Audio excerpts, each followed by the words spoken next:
من رود سرکشی هستم که در دریای ایران فرو می‌ریزد. دریا برای من همیشه طوفانی است و طوفانی خواهد ماند. مصب اصلی آن رود با دریا برای هر کسی میلادگاه اوست. مصب اصلی آن رود با دریا برای من آذربایجان است. میعادگاه آن مصب و دریا تبریز. از این سه مرکز ثقل مرکزیت خود را من به سوی جهانی که میشناسم اما هنوز ناشناخته خواهد ماند پرتاب میکنم. کتاب‌های من عصاره این آب هاست. روزی اگر نخواستید همه را در آن دریا بشویید. رنگ آن دریا پس از آن شستشو کمی به سرخی خواهد زد. نترسید، زیرا رنگ‌های آن دریا همان رنگ‌های چشم مرا دارند. وقتی که من ایستادم تمام قد و پس از مرگ و آزادی را با همه رنگ‌هایمان و در تمام زبان‌هامان بی‌وقفه تا زمان رستاخیز فریاد می‌زنم.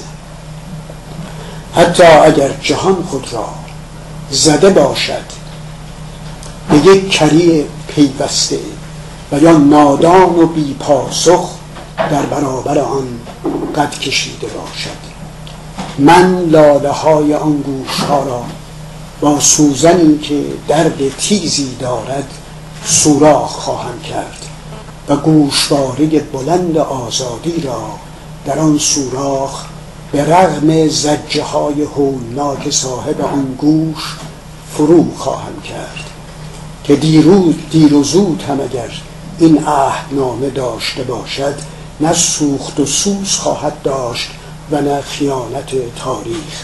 حتی اگر جهان خود را زده باشد به کری و به زعم من خری یا خاری و نادان و بی‌پاسخ در برابر من قد کشیده باشد و ایستاده باشد و یا فتوای نقش قبر مرا به دیوارهای خدا کوبیده باشد.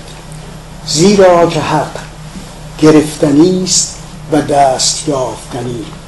حتی اگر هزارهای مدید سم ستوران جهل و خودکامگی بر بساط آن کوبیده باشد.